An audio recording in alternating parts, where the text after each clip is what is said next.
सुप्रभात। तो अभी हम पढ़ने वाले हैं प्राचीन भारत का इतिहास। ये कंटेंट लिया गया है घटना चक्र से। तो स्टार्ट करते हैं। पाषाण काल। जिस काल का कोई लिखित साक्ष्य नहीं मिलता है उसे प्राग ऐतिहासिक काल कहते हैं। आर्ध ऐतिहासिक काल में लिपि के साक्ष्य तो हैं, किंतु उनके अपाठ या दुर्बोध होने के कारण उनसे कोई निष्कर्ष नहीं निकलता। जब से लिखित विवरण मिलते हैं वह ऐतिहासिक काल है। प्राग ऐतिहासिक के अंतर्गत पाषाणकालीन सभ्यता तथा आर्य इतिहास के अंतर्गत सिंधु घाटी सभ्यता एवं ताम्र पाषाणकालीन सभ्यता आहार जोरबे आदि आती है, जबकि छठी शताब्दी ईसा पूर्व के आसपास से ऐतिहासिक काल का प्रारंभ होता है। सर्वप्रथम 1863 ईस्वी में। कब? 1863 ईस्वी में भारत में पाषाणकालीन सभ्यता का अनुसंधान प्रारंभ हुआ। मतलब 1863 ईस्वी से ये पाषाणकालीन सभ्यता का क्या हुआ, खोजना वोजना स्टार्ट हो गया। सबसे पहले कब? 1863 ईस्वी में। पाषाण निर्मित उपकरणों की अधिकता के कारण संपूर्ण पाषाण युगीन संस्कृति को 3 मुख्य चरणों में विभाजित किया गया। मतलब ये जो पत्थर का औजार था, उपकरण था, उसके तरह तरह का था, जैसे बड़ा छोटा। इस आधार पे क्या हुआ, इसकी पाषाण युगीन संस्कृति को 3 मुख्य चरणों में विभाजित किया गया। ये कौन कौन है? पूरा पाषाण काल, मध्य पाषाण काल और नव पाषाण काल। पूरा उपकरणों की भिन्नता के आधार पर पूरा पाषाण काल को भी 3 कालों में विभाजित किया गया। मतलब पूरा पाषाण काल तो एक लंबा पाषाण काल चला है, पूरा पाषाण काल, तो उसको भी क्या किया गया है, 3 पार्ट में बांट दिया गया। तो कौन कौन है? पूर्व पूरा पाषाण काल। क्रोड उपकरण, उसमें है हस्त, कुंठार, खंडक एवं विदारिणी। इसमें जो उपकरण है कैसा है? हस्त, कुंठार, खंडक एवं विदारिणी। पूर्व पूरा पाषाण काल का। फिर है मध्य पूरा पाषाण काल, उसमें फलक उपकरण तथा उच्च पूरा पाषाण काल में दक्षिणी एवं खुरचनी उपकरण है। मध्य पाषाण काल में फलक उपकरण है और उच्च पूरा पाषाण काल में क्या है? दक्षिणी एवं खुरचनी। सर्वप्रथम पंजाब की सोहन नदी घाटी, जो कि अभी कहाँ है? पाकिस्तान में है, से चापर चापिंग पेबुल संस्कृति। कैसा संस्कृति? चापर चापिंग पेबुल, चापर चापिंग पेबुल संस्कृति के उपकरण प्राप्त हुए। कौन सा नदी घाटी? सोहन नदी घाटी। चापर चापिंग पेबुल संस्कृति के उपकरण प्राप्त हुए। सर्वप्रथम तमिलनाडु के चेन्नई के समीप पल्लवरम तथा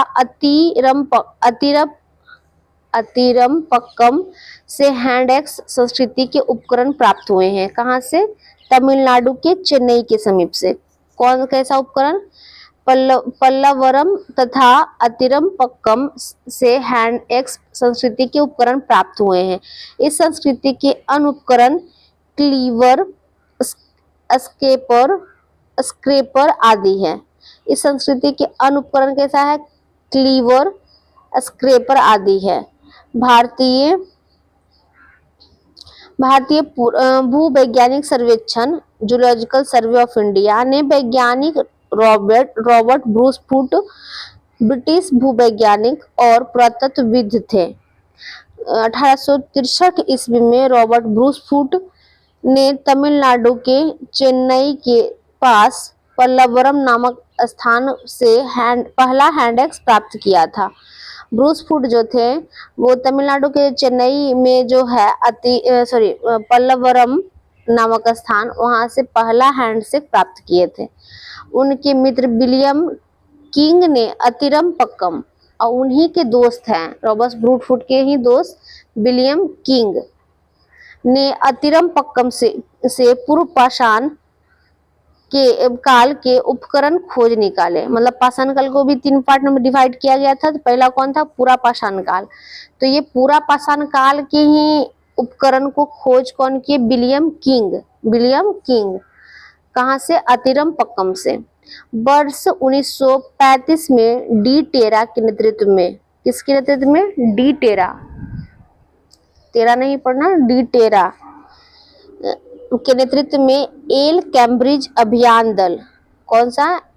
एल कैम्ब्रिज अभियान दल ने सोहन घाटी में, मतलब पाकिस्तान पार्ट में जो भी है, पाकिस्तान के पंजाब में, कब? 1935 में डी टेरा के नेतृत्व में एल कैम्ब्रिज अभियान दल ने सोहन घाटी में सबसे महत्वपूर्ण अनुसंधान किए। बेलन घाटी में इलाहाबाद विश्वविद्यालय के जी.आर. शर्मा के निर्देशन में, बेलन घाटी में इलाहाबाद विश्वविद्यालय के जी.आर. शर्मा के निर्देशन में अनुसंधान किया गया। पुरापाषाण काल से संबंधित यहाँ 44 पुरा स्थल प्राप्त हुए हैं। कितना पुरापाषाण काल से संबंधित कितना स्थल है? 44 पुरा स्थल है टोटल। पूरा उपकरणों के अतिरिक्त बेलन के लोहदा नाला क्षेत्र से इस काल की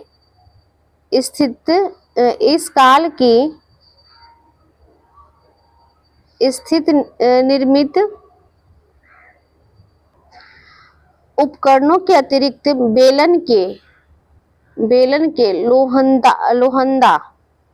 लोहदा नाला क्षेत्र से, बेलन के लोहदा नाला क्षेत्र से इस काल की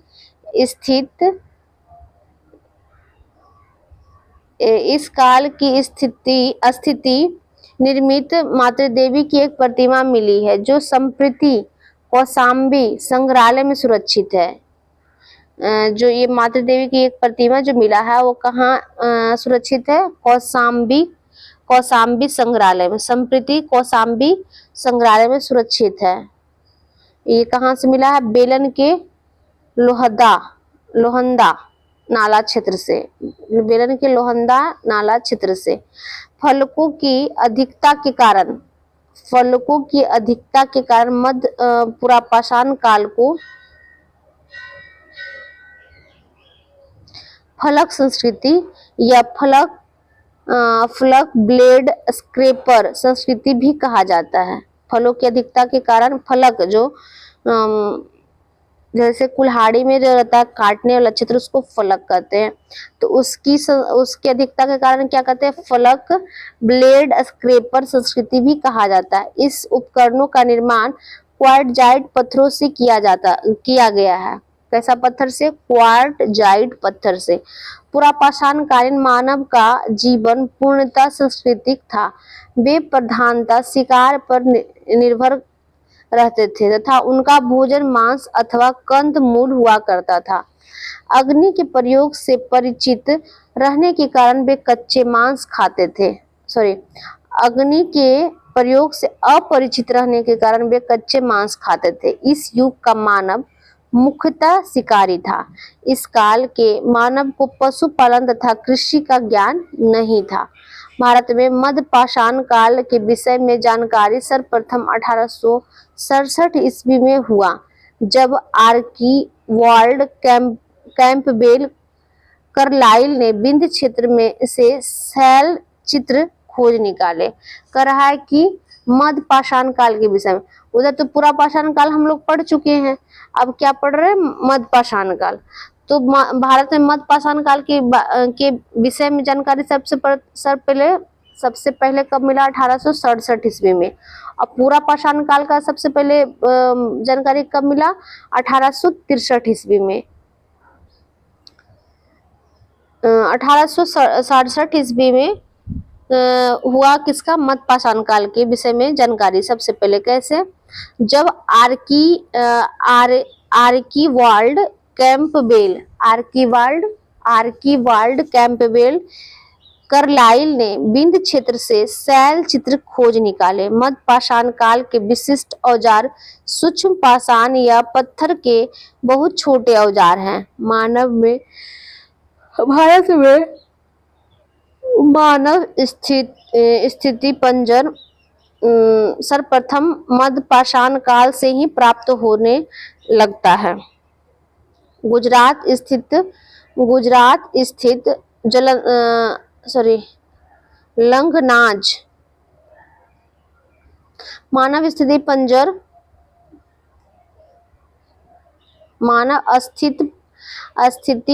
सर्वप्रथम मध्य पाषाण काल से ही प्राप्त होने लगता है। गुजरात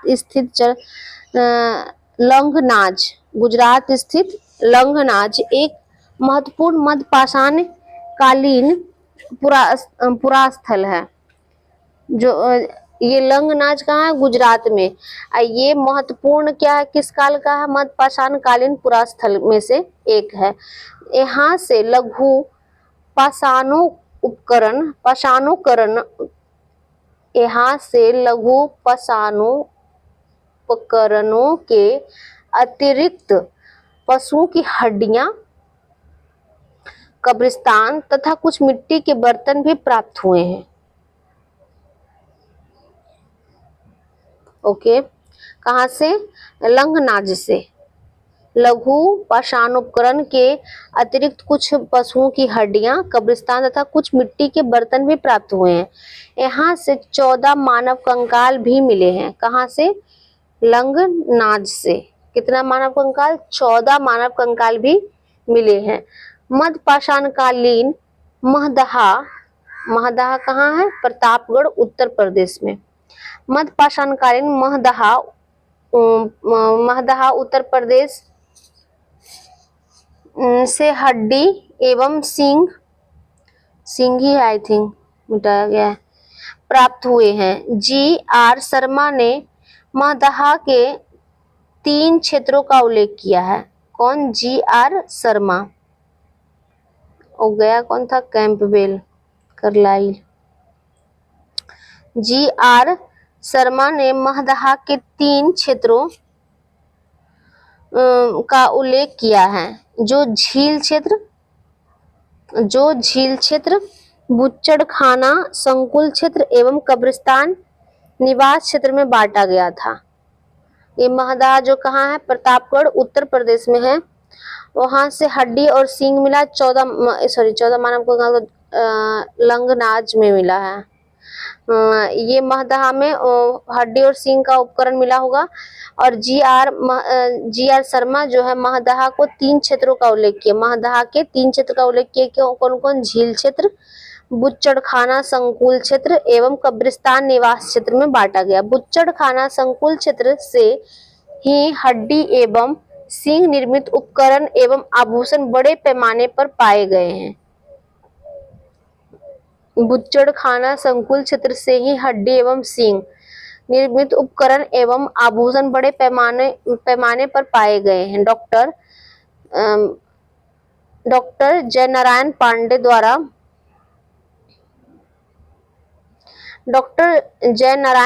द्वारा लिखित पुस्तक पुरातत्व विमर्श में महदहा, सरायनाहर राय एवं दमदमा तीनों ही स्थलों से हड्डियों के उपकरण एवं आभूषण पाए जाने का उल्लेख है। पुस्तक किनका है? डॉक्टर जयनारायण पांडे का पुस्तक है। कौन सा पुस्तक है? पुरातत्व विमर्श। इसमें 3 स्थान का उल्लेख है हड्डी एवं उपकरण के आभूषण के लिए। किसका? महदहा, सरायनाहर महदहा जो कि अभी हम लोग पढ़े हैं, जो कि प्रतापगढ़ उत्तर प्रदेश में है। सरायनाहर राय एवं दमदमा तीनों ही स्थानों से हड्डियों के उपकरण एवं आभूषण पाए जाने का उल्लेख है। दमदमा में किए गए उत्खनन के फलस्वरूप पश्चिमी तथा मध्यवर्ती क्षेत्रों के से कुल मिलाकर 41 दमदमा में किए गए उत्खनन के फलस्वरूप पश्चिमी एवं मध्यवर्ती क्षेत्रों से कुल मिलाकर 41 मानव शवाधान ज्ञात हुए हैं। इसमें दमदमा में संख्या नहीं दिया है। 14 मानव कंकाल किसका दिया है? लंगनाज जो कि गुजरात में है। दमदमा में कितना बोला है? दमदमा में जो उत्खनन किया गया तो पश्चिमी मध्यवर्ती क्षेत्रों से कुल मिलाकर 41 मानव कंकाल मानव समाधान ज्ञात हुए हैं। इस समाधानों में से 5 समाधान युग्म समाधान है और एक समाधान में 3 मानव कंकाल एक साथ दफनाए हुए मिले हैं। शेष समाधान में एक एक कंकाल मिले। इस प्रकार कुल 48 मानव कंकाल प्राप्त हुए। मानव कंकाल टोटल 48 और समाधान जो है कितना 41। सराय नाहर राय से ऐसी समाधि मिली है जिसमें 4 मानव सब एक साथ दफनाए गए हैं। सराय नाहर राय से ऐसी समाधि मिली है जिसमें 4 मानव सब एक साथ दफनाए गए। यहाँ की कब्रें समाधियां आवास क्षेत्र के अंदर स्थित थी। यहाँ जो कब्र था वो जहाँ रहने का स्थान था उसी के अंदर स्थित थी। कब्रें छिछली तथा अंडाकार थी। बिंद क्षेत्र के लेखैया के शिलाशय संख्या 1 से मध्यपाषाणिक लघु पाषाण उपकरणों के अतिरिक्त 17 मानव कंकाल प्राप्त हुए हैं। क्या बोल रहा है कि बिंद क्षेत्र में लेखैया के शिलाश्रय संख्या 1 से मध्यपाषाणिक लघु पाषाण उपकरणों के अतिरिक्त 17 मानव कंकाल प्राप्त हुए हैं, जिनमें से कुछ सुरक्षित हालत में है तथा अधिकांश क्षत विक्षत अवस्था में है। जिनमें से कुछ सुरक्षित हालत में तथा अधिकांश क्षत विक्षत अवस्था में है। अमेरिका के ओरेगॉन विश्वविद्यालय के जॉन आर लुकास के अनुसार लेखैया में कुल 27 मानव कंकालों की अवस्थियां मिली हैं। लेखैया के बारे में क्या बोल रहा है कि शिलाशय संख्या 1 से मध्यपाषाणिक लघु पाषाण उपकरणों के अतिरिक्त 17 मानव कंकाल प्राप्त हुए हैं। उपकरण तो जो प्राप्त हुआ वो प्राप्त हुआ है, इसके अतिरिक्त 17 मानव कंकाल प्राप्त हुआ, जिसमें से कुछ सुरक्षित हालत में और अधिकांश क्षत विक्षत अवस्था में है। मतलब कुछ अवस्थियां जो कंकाल जो है जो सुरक्षित अवस्था में जिसका स्टडी किया जा सकता है, कुछ क्षत विक्षत अवस्था में पाया गया है। अमेरिका के ओरेगॉन विश्वविद्यालय के John R Lucas Oregon America के ओरेगन विश्वविद्यालय के कौन है जॉन आर लुकास के अनुसार लेखैया में कुल 27 मानव कंकालों की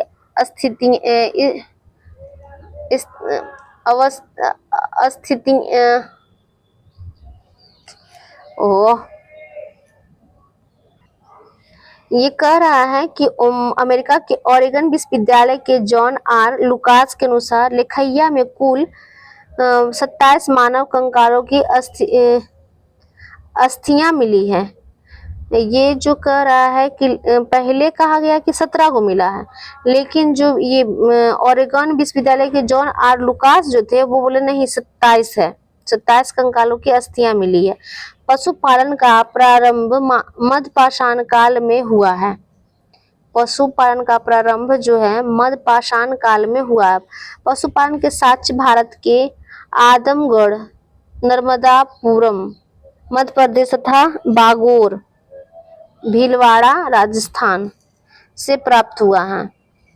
बागोर भीलवाड़ा राजस्थान से प्राप्त हुआ। मध्यकाल के मानव शिकार करके मछली पकड़कर और खाद्य वस्तुओं का संग्रह कर पेट भरते थे। मध्य प्रदेश के रायसेन जिले में स्थित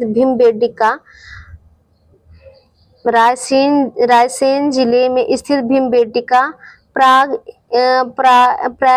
ऐतिहासिक शैल चित्रकला का श्रेष्ठ उदाहरण है।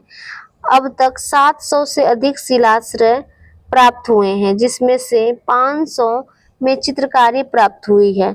इनमें से यूनेस्को ने 243 को क्रमांक प्रदान किया है। जो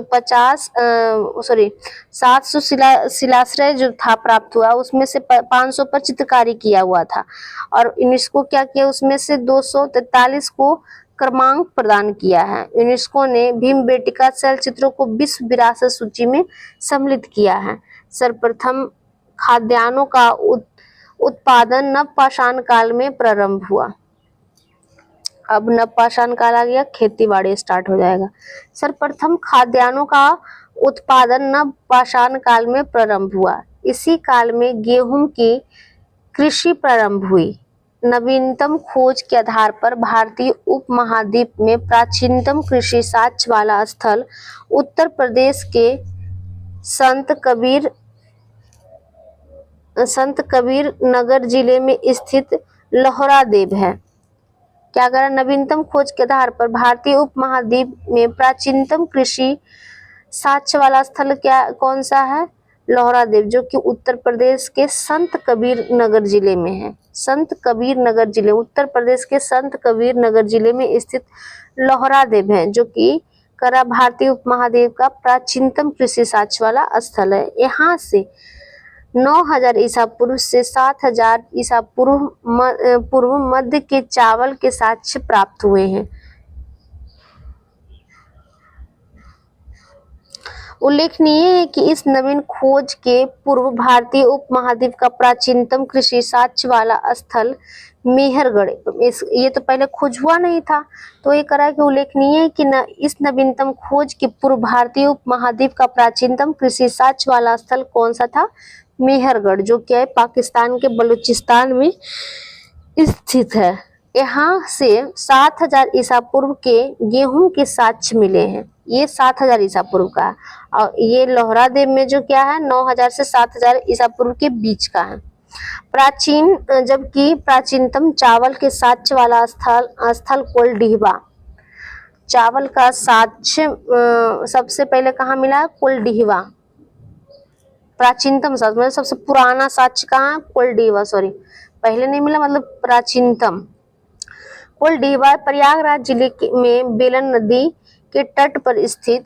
यहाँ से 6500 ईसा पूर्व के चावल की भूसी का साक्ष्य मिले हैं। माना जाता है कि चीन के यांगतजी नदी घाटी क्षेत्र में लगभग 7000 ईसा पूर्व चावल उगाया गया।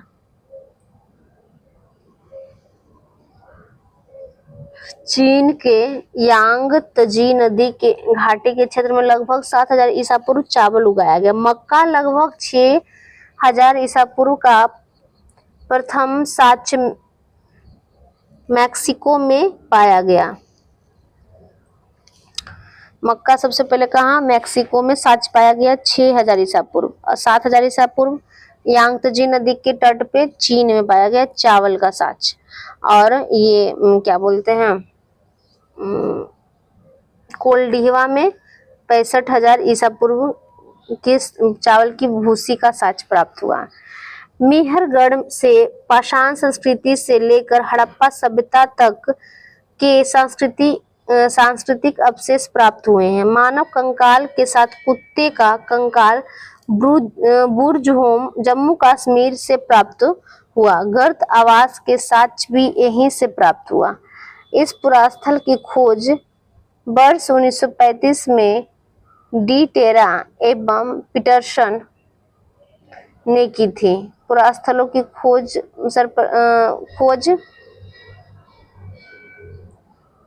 डी टेरा एवं पीटरसन ने की थी। कब? 1935 में। इस पुरास्थल की खोज मतलब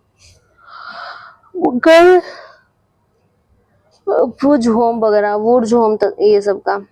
गुफा कराल का अर्थ होता है कुलाल अर्थात कुम्हार की गुहा।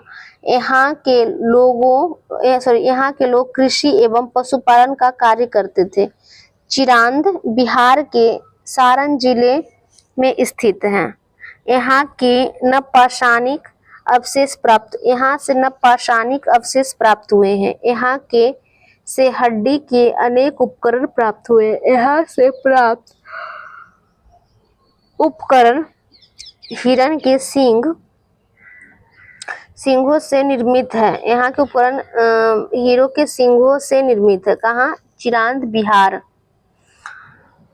नवपाषाण युगीन दक्षिण भारत में मृतक को दफनाने के स्थल के रूप में बृहत पाषाण स्मारकों की पहचान की गई है। कह रहा है नवपाषाण युगीन जो है दक्षिण भारत में मृतक को दफनाने के स्थल के रूप में बृहत पाषाणिक स्थलों की पहचान की गई है। नवपाषाण काल से संबंधित राख के टीले कर्नाटक में बेल्लारी जनपद में स्थित संगनकल्लू कर रहा है। नवपाषाण काल से संबंधित राख के टीले कर्नाटक के, राख का जो टीला है कहाँ, कर्नाटक के बेल्लारी जनपद कौन सा है, बेल्लारी में संगनकल्लू नामक स्थान से प्राप्त हुआ है। कर्नाटक के बेल्लारी जनपद में स्थित संगनकल्लू नामक स्थान से प्राप्त हुए।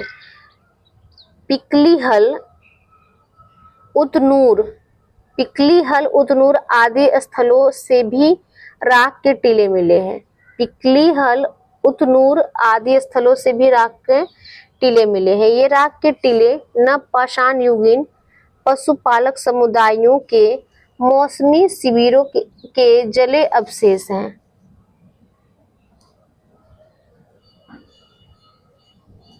राख के जो टीले हैं नवपाषाण युगीन पशुपालक समुदायों के मौसमी शिविरों के जले अवशेष हैं। आग का उपयोग नवपाषाण काल की महत्वपूर्ण उपलब्धि है।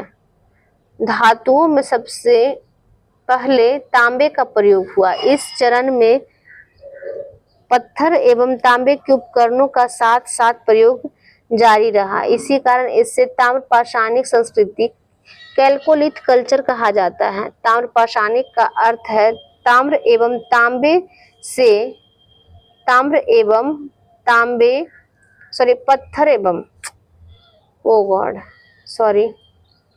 पत्थर एवं तांबे के संयुक्त प्रयोग की अवस्था। भारत में ताम्रपाषाण युग की बस्तियां दक्षिण पूर्व राजस्थान,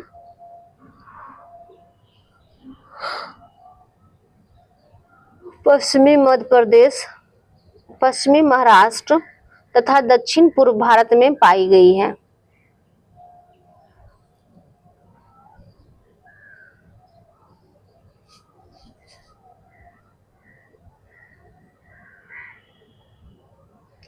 दक्षिण पूर्व राजस्थान में अनेक पुरास्थलों की खुदाई हुई है। ये है आहाड़, बालाथल, बागोर, ओजियाना एवं गिलूंद।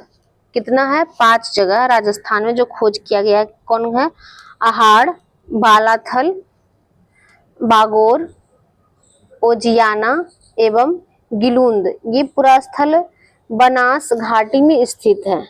ये जो पुरास्थल है कहाँ है स्थित, बनास घाटी में।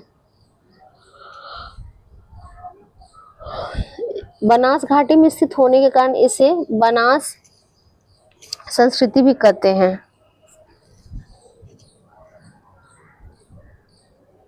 आहाड़ का प्राचीन नाम तांबावती, जो ये राजस्थान में पाया गया। आहाड़, बालाथल, बागौर, ओजियाना एवं गिलूंद। तो इसमें से जो बनास घाटी में स्थित होने के कारण इसको बनास संस्कृति कहा जाता है। आहाड़ का प्राचीन नाम तांबावती अर्थात तांबा वाली जगह है। गिलूंद बालाथल ओजियाना में घरों को चार दीवारी से घेरा गया है। आहाड़ के पास गिलूंद मिट्टी की इमारत बनी है। आहाड़ के पास गिलूंद में मिट्टी की इमारत बनी है, किंतु कहीं कहीं पक्की ईंटें भी लगी है। गिलूंद में तांबे के टुकड़े मिले हैं। आहाड़ संस्कृति 2100 से 1500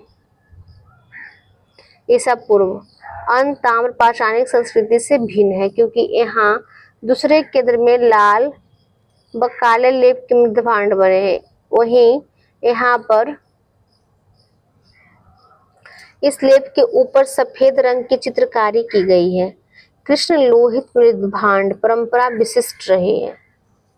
कृष्ण लोहित मृद भांड परंपरा विशिष्ट रही है। पश्चिमी मध्य प्रदेश में मालवा, कायथा, एरन, वो क्या था, दक्षिण पूर्व राजस्थान था। अब ये है पश्चिमी मध्य प्रदेश। इसमें कौन कौन सा जगह हो जाएगा, मालवा, कायथा,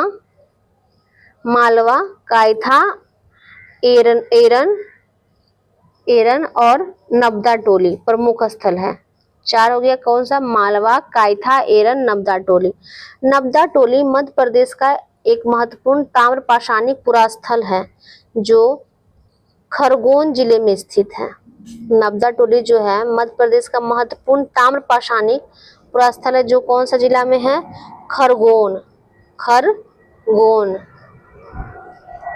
खरगोन जिले में स्थित है। इसका उत्खनन HD संकालिया ने कराया था। यहाँ से मिट्टी, बांस एवं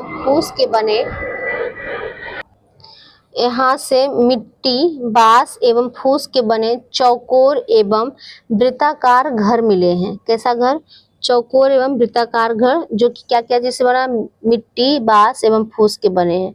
यहाँ के मूल मृत भांड काले रंग के हैं, जिन पर ज्यामितीय आरेख उत्कीर्ण है, ज्यामितीय लाइंस वगैरह उत्कीर्ण है। और वही कौन सा आहड़ संस्कृति में क्या था कि जो लाल काले लेप लगा हुआ था, लाल काले रंग का जो लेप रहता है उसके ऊपर सफेद रंग से चित्रकारी किया गया था आहड़ संस्कृति में। और यहाँ क्या है, लाल काले रंग का जो मृदभांड बनाया गया उसमें ज्यामितीय आरेख उत्पन्न, ज्यामितीय लाइंस उस पे उत्कीर्ण है। कायथा संस्कृति, कायथा ये हो गया नबदा टोली का। फिर अब कायथा जो कि है मध्य प्रदेश में, जो हड़प्पा संस्कृति की कनिष्ठ समकालीन है। इसके मृदभांड में कुछ प्राग हड़प्पाई लक्षण दिखाई देते हैं, साथ ही इन पर हड़प्पाई प्रभाव भी स्पष्ट दिखाई देता है। इस संस्कृति की लगभग, कहाँ का है, कायथा, इस संस्कृति की लगभग 40 बस्तियां मालवा क्षेत्र से प्राप्त हुए हैं जो अत्यंत छोटी छोटी है। मालवा संस्कृति अपनी मृदभांडों की उत्कृष्टता के लिए जानी जाती है। जो मालवा संस्कृति है अपनी मृदभांडों की उत्कृष्टता के लिए जानी जाती है। मध्य प्रदेश में कायथा और एरन की तथा पश्चिमी महाराष्ट्र में इनाम गांव की बस्तियां किलाबंद है। क्या करा कि मध्य प्रदेश में कायथा और एरन की तथा पश्चिमी महाराष्ट्र में इनाम गांव की बस्तियां किलाबंद है। पश्चिमी महाराष्ट्र के प्रमुख पुरास्थल है अहमदनगर जिले में जोरबे, नेवासा और दैमाबाद। पुणे जिले में अहमदनगर जिले में कौन है, जोरबे, नेवासा और दैमाबाद। पुणे जिले में चंदोली, सोनगांव, इनामगांव, प्रकाश और प्रकाश है नंदुरबार जिला में, प्रकाश है नंदुरबार जिला में और नासिक है नासिक जिला में। ये सभी पुरास्थल जोरबे संस्कृति के हैं। जोरबे संस्कृति कब से कब तक, 1400 से 700 ईसा पूर्व के बीच में रहा। अब तक ज्ञात लगभग 200 जोरबे स्थलों में प्रवरा नदी के तट पर स्थित दैमाबाद सबसे बड़ा है। नेवासा जोरबे संस्कृति स्थल से पटसन का साक्ष्य प्राप्त हुआ है। टोटीदार पात्र परंपरा जोरबे संस्कृति की विशिष्ट पहचान है। कैसी पात्र, टोटीदार पात्र जोरबे संस्कृति की विशिष्ट पहचान है। महाराष्ट्र के ताम्रपाषाण कालीन संस्कृति जोरवे संस्कृति के नेवासा, दैमाबाद, चंदोली, इनाम गांव आदि पुरास्थलों से में मृतकों के को उत्तर से दक्षिण में घरों के फर्श के नीचे दफनाए जाने का साक्ष्य प्राप्त हुआ। कहाँ कहाँ? नेवासा, दैमाबाद, चंदोली, इनाम गांव। ये कौन सा किधर है? चोरबे, नेवासा, दैमाबाद, चंदोली, इनाम गांव। चंदोली नाम मतलब कि ये अहमदनगर जिला और पुणे जिला। जोरबे, नेवासा, दैमाबाद तो हो गया अहमदनगर जिला में, और चंदोली, सोनगांव, इनाम गांव जो हो गया है पुणे जिला में। तो ये जो है महाराष्ट्र की ताम्रपाषाण कालीन संस्कृति जोरवे संस्कृति जो है कहाँ का? नेवासा, दैमाबाद, चंदोली, इनाम गांव आदि प्रमुख स्थलों में मृतकों को उत्तर से दक्षिण दिशा में घरों के फर्श के नीचे दफनाए जाने के साक्ष्य प्राप्त हुए। आरंभिक ताम्रपाषाण अवस्था के इनाम गांव स्थल पर चूल्हों सहित बड़े बड़े आरंभिक ताम्रपाषाणिक अवस्था के इनाम गांव स्थल पर चूल्हों सहित बड़े बड़े कच्ची मिट्टी के मकान और गोलाकार गड्ढों वाले मकान मिले। पश्चात अवस्था 1300 से 1000 ईसा पूर्व के 5 कमरों वाला एक मकान मिला जिसमें 4 कमरे आयताकार और एक वृत्ताकार है। इनाम गांव में 100 से अधिक घर और अनेक कब्र पाई गई है। यहाँ बस्ती किलाबंद है और खाई से घिरी हुई है। यहाँ शिल्पी या पंसारी लोग पश्चिम छोर पर रहते थे। शिल्पी या पंसारी लोग किधर रहते थे? पश्चिमी छोर पर रहते थे, जबकि सरदार प्रायः केंद्र स्थल में रहता था, जो मुख्यतः सामाजिक विभेद का सूचक है। यहाँ से अन्नागार मिला है। पूर्व भारत में गंगा तटवर्ती चिरांद के अलावा पश्चिम बंगाल के पूर्व बर्धमान जिले के पांडुराजर, डिब्बी और पूर्व मेदिनीपुर जिले में महिस्थल उल्लेखनीय ताम्रपाषाण कालीन स्थल है। करा पूर्वी भारत में गंगा तटवर्ती चिरांद कहाँ? बिहार में। तो ये गंगा के तटवर्ती ही एरिया है।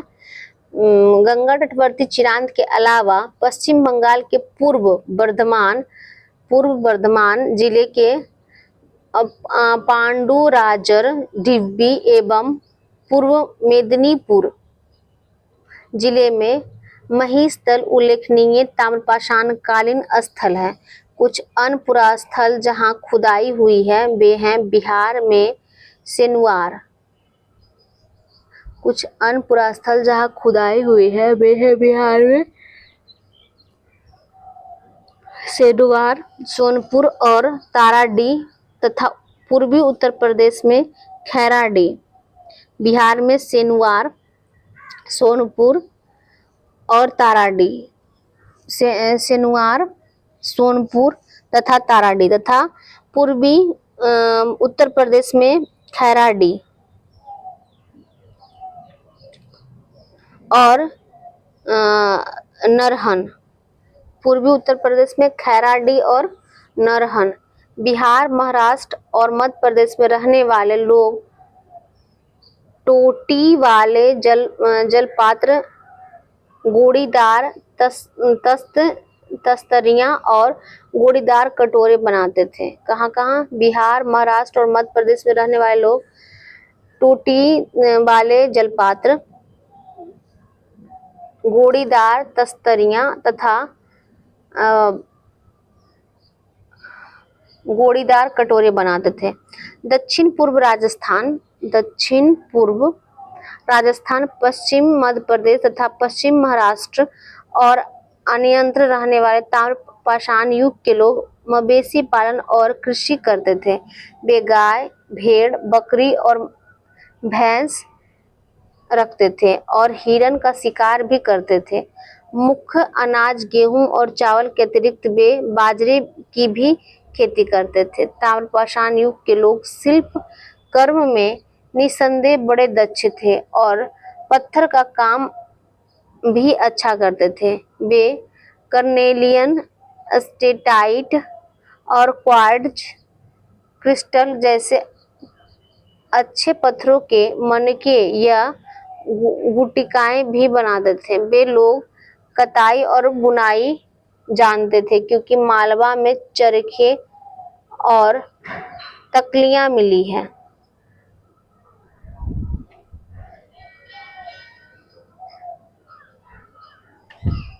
महाराष्ट्र में कपास, सन और सेमर की रुई से के बने धागे भी मिले हैं।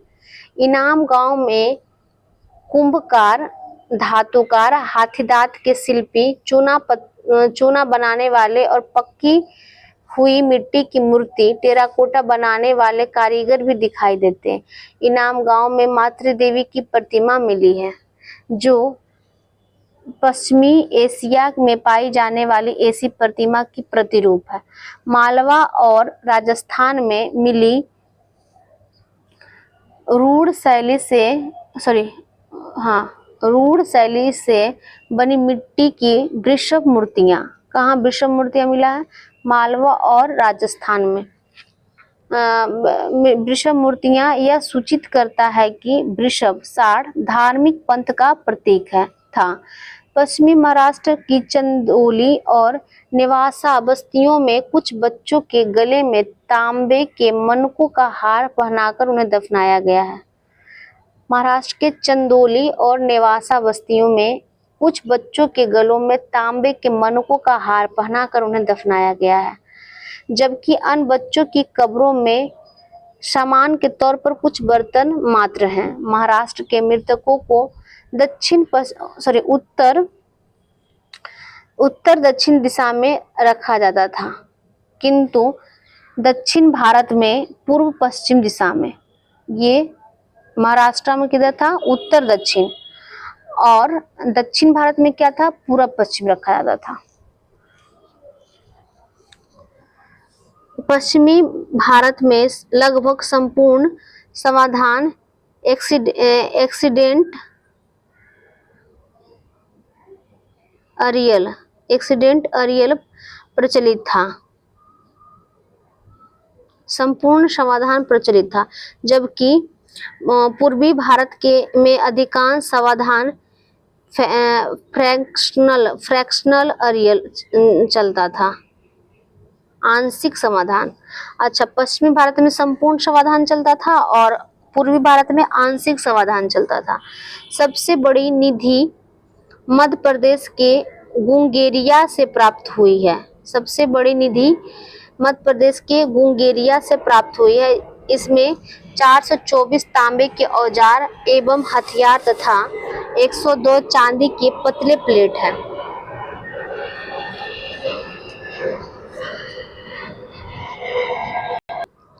कह रहा कि सबसे बड़ी निधि मध्य प्रदेश के गुंगेरिया से प्राप्त हुई है। इसमें 424 तांबे के औजार एवं हथियार तथा 102 चांदी की पतले प्लेट हैं। कायथा के एक घर में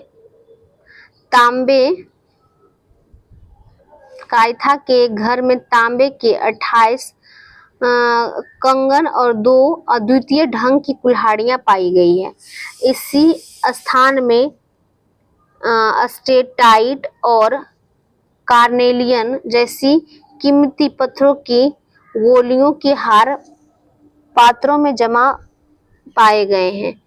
गणेश्वर स्थल राजस्थान में खेतड़ी ताम्रपट्टी के सीकर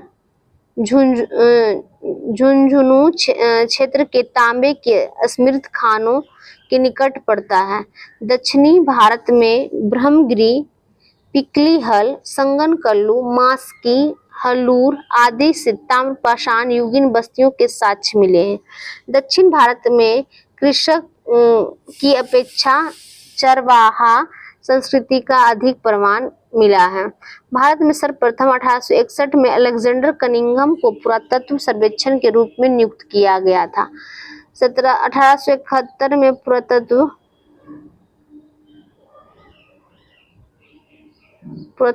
को सरकार के एक विभाग के रूप में गठित किया गया था।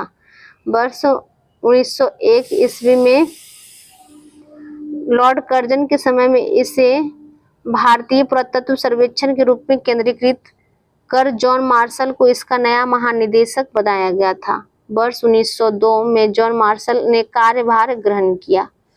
तो थ्योरी यहीं पर समाप्त होता है। धन्यवाद।